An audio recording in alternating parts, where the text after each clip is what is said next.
Good afternoon সবাইকে। খিচুড়ি কথাতে আবার চলে এসেছি নতুন একটা রেসিপি নিয়ে। তো আপনারা সবাই জানেন যে আমি চেষ্টা করছি নতুন নতুন আইটেম আপনাদের সামনে আনার জন্য। তো আজকে নিয়ে এসেছি একদম ঘরোয়া মাটন বিরিয়ানি।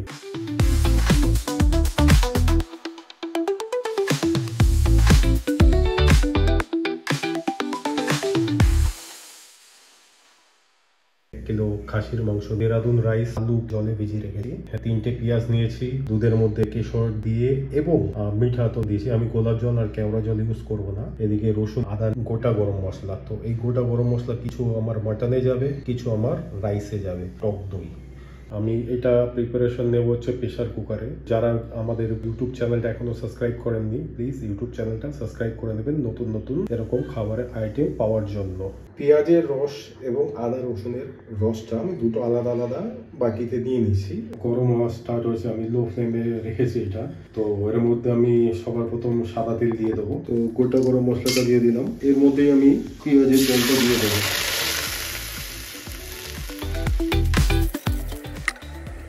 ঠিক এর মধ্যেই আমি আবার আদা রসুনের জলটাও দিয়ে দেবো। এবার জলটাকে একটু গরম হতে দেবো। স্বাদ মতন লবণ, আপনারা আপনাদের মতন পরিমাণ মতন লবণ দিয়ে দেবেন। হলুদ আমি ছোট 1 টিস্পুন দেবো। আমি কাশ্মীরি লঙ্কা 2 টিস্পুন দেবো, বেশি না, 2 টিস্পুন। নর্মাল লঙ্কার গুঁড়ো আপনারা আপনাদের স্বাদ অনুযায়ী এবং ঝাল অনুযায়ী আপনারা দিতে পারবেন। আমি এখানে কাঁচা লঙ্কা ব্যবহার করছি না। তো এইটাকে আমি হালকা হালকা আছে নাড়াবো, কারণ নাড়াবো এটাকে মেলাতে হবে, না মেলালে কালারটা আসবে না। কারণ এই রসের মধ্যে কিন্তু আলু বয়েল হবে আর এই রসের মধ্যে মটনও বয়েল হবে। তো দেখুন জলটা ফুটতে শুরু হয়েছে। তো জল ফুটতে শুরু হলে আমি একে একে করে একটা করে আলু দিয়ে দেবো।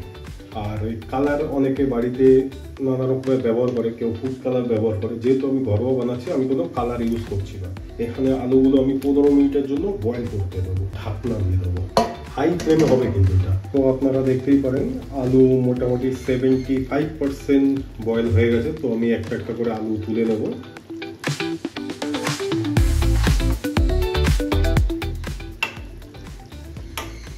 তো আলু মোটামুটি 75% কুক হয়ে গেছে, আর বাদ বাকিটা দমে কুক করব।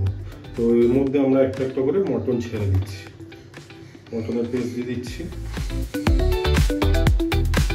হাই করে আমি শুধু একটুখানি নড়িয়ে দেবো।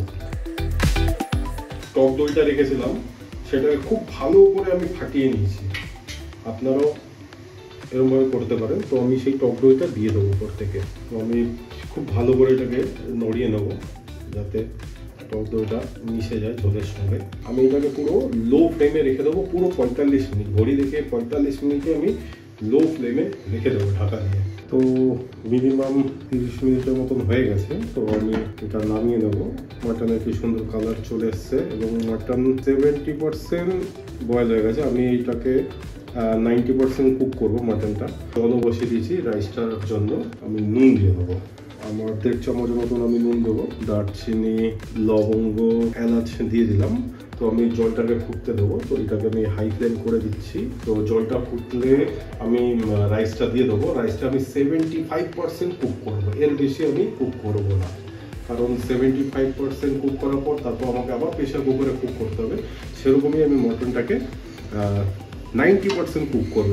ঢাকা দিয়ে দিই, জলটাকে বয়েল হওয়ার জন্য রেখে দিলাম।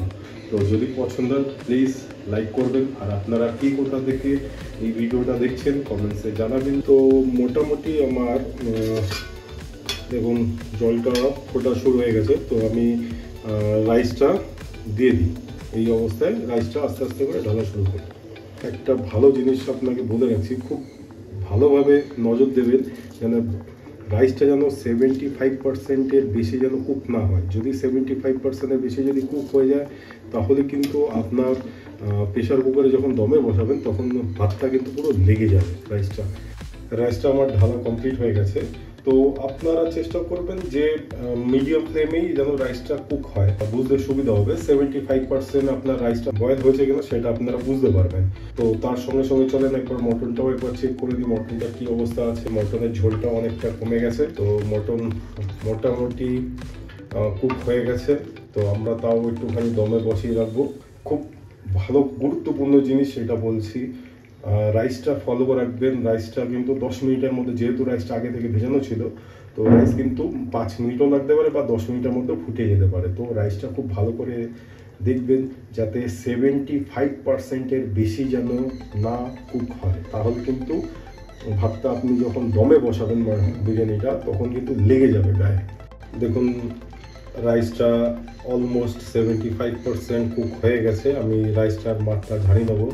আর এদিকে মটনের কালারটা দেখুন কি সুন্দর হয়েছে, খুব সুন্দর, রোগানটাও খুব সুন্দর বেরিয়েছে। আপনার এক্সট্রা তেলেরও দরকার পড়বে না। প্রেশার কুকারের মধ্যে আমি সবার প্রথমে মটনের রোগানটা দেব। কোন থেকে অল্প অল্প অল্প করে, আমি ঘি ব্যবহার করছি না, ঘি একদম শেষে ব্যবহার করবো।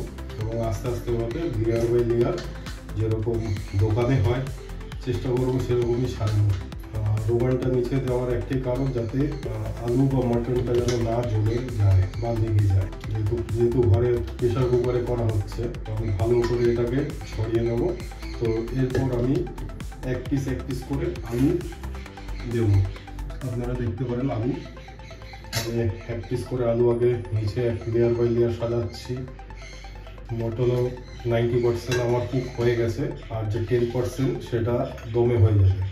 আর রাইস আমার 75% কুক হয়ে গেছে। তো এবার রাইসটা দেওয়ার পালা। আপনাদের কাছে যদি এরকম ঝাঁঝরি টাইপের থাকে, তাহলে আপনারা ওইটা দিয়ে রাইসটা তোলার চেষ্টা করবেন, তাহলে কি রাইসটা ভাঙবে না। এবং কত সুন্দর রাইস হয়েছে, কত লম্বা লম্বা দানা হয়েছে। আস্তে আস্তে তুলে তুলে দেবেন, লেয়ার বাই লেয়ার ঘুরিয়ে ঘুরিয়ে। আমি একবার করে দেওয়ার চেষ্টা দিচ্ছি, তাহলে কি আমার লেয়ারিংটা করতে সুবিধা হবে।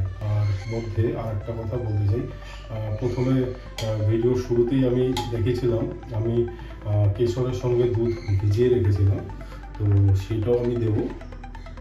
এবং কি সুন্দর কালার এসছে একটা, তো সেটাও আমি আস্তে আস্তে করে উপরে থেকে ছড়াতে থাকবো, এবং ঘুরিয়ে ঘুরিয়ে ছড়াতে থাকবো। তাদেরকে কালারটাও খুব সুন্দর হবে আর খুব সুন্দর গন্ধও আসছে। তো আবার আমি আলু দেবো। আলুর কালার, আলু অলমোস্ট সেদ্ধ হয়েছে। তো আমি এখানে আলুর পর্বটা শেষ করব। আমি মটনটা এখানে একটু বেশি দেবো, তারপর রাইসের লেয়ারটা। তো আমি এরকম ঝাঁকিয়ে একটুখানি নড়িয়ে দিলাম, যাতে রাইসটা একটু বসে যায়। কারণ হচ্ছে আমার মটন এখনো রয়ে গেছে। আর এই যে উপরের যে রোগানটা একটু ছড়িয়ে দেবো, জাস্ট কালারিং এর জন্য। এটা রোগান বলুন, তেল বলুন, যাই বলুন, যাদের ভাষা যেরকম হয়, আমি রোগানই বলছি। আমি এখানে পুরোপুরি এটা শেষ করে দিলাম। আমি আর একটা লেয়ার রাইস দেবো। আর বিরিয়ানির সঙ্গে আমি তো সবচেয়ে বেশি পছন্দ করি হচ্ছে ধনেপাতার চাটনি। তো আমার রাইস অলমোস্ট শেষ। আমি একবার শুধু ঝাঁকিয়ে দেবো, আর উপর থেকে আমি হালকা রোগানটা দিয়ে দেবো, জাস্ট কালারিং এর জন্য। আপনারা দেখছেন আমার লেয়ারিংটা সেট করে নিই। বিরিয়ানি দমে বসাবো। আর রুটি বানানোর যদি চাটু থাকে, তো সেই চাটুটাকে 5 মিনিটের জন্য একটু হিট করে দেবেন। প্রেশার কুকারটা দমে বসিয়ে দিন, লো ফ্লেম করে দেবেন, হাই থেকে লো। আর টাইম দেখে 15 থেকে 20 মিনিট, 5 মিনিট ওটাকে হাই করে তারপর লো ফ্লেমে রাখবো। তো যতক্ষণ বিরিয়ানিটা দমে রয়েছে, ততক্ষণ আমরা ধনেপাতার চাটনিটা বানিয়ে নিচ্ছি। লঙ্কা, লেবু, যে রসুন ছিল, টক দই, আর ব্লেন্ডারে ব্লেন্ড করবো, আর একটুখানি নুন। তো আমরা এখানে কিছু রসুন, কিছু লঙ্কা, ধনেপাতা, নুন, এর মধ্যে যাবে লেবু, সামান্য দই, একটু জল। তো দেখেন কি সুন্দর কালার হয়েছে। তো আমার দম দেওয়া কমপ্লিট হয়ে গেছে। তো বিরিয়ানিটা ওপেন করে দেখবো কেমন হয়েছে। দেখতেই পাচ্ছেন কত সুন্দর একটা কালার এসছে বিরিয়ানির। তো আমার কাছে কাটার কিছু নেই, তো আমি হাতা দিয়েই নর্মালি আস্তে আস্তে করে তোলার চেষ্টা করো রাইস। তো আমি কিছু রাইস আলাদা করে নিচ্ছি এখানে। দেখুন মটনের পিস কত সুন্দর, আর বিরিয়ানির কালারটা দেখুন, আর কি সুন্দর গন্ধ বেরিয়েছে। আলু, আর এই আলুটা ভেঙে গেছে তুলতে গিয়ে। বিরিয়ানির সঙ্গে আমি যে ধনেপাতার চাটনিটা বানিয়েছিলাম, সেই চাটনিটাও একটু নিয়ে নিচ্ছি। তো 1 চামচ আমি খেয়ে দেখবো কেমন হয়েছে। খুব সুন্দর টেস্ট হয়েছে। আপনাদের কেমন লাগলো এই বিরিয়ানির রেসিপিটা প্রেশার কুকারে, আমাকে নিশ্চয়ই কমেন্টে জানাবেন। যদি আমার ভিডিওটা ভালো লাগে, প্লিজ লাইক করবেন, শেয়ার করবেন, অ্যান্ড সাবস্ক্রাইব অবশ্যই করবেন আমার এই ইউটিউব চ্যানেলটা।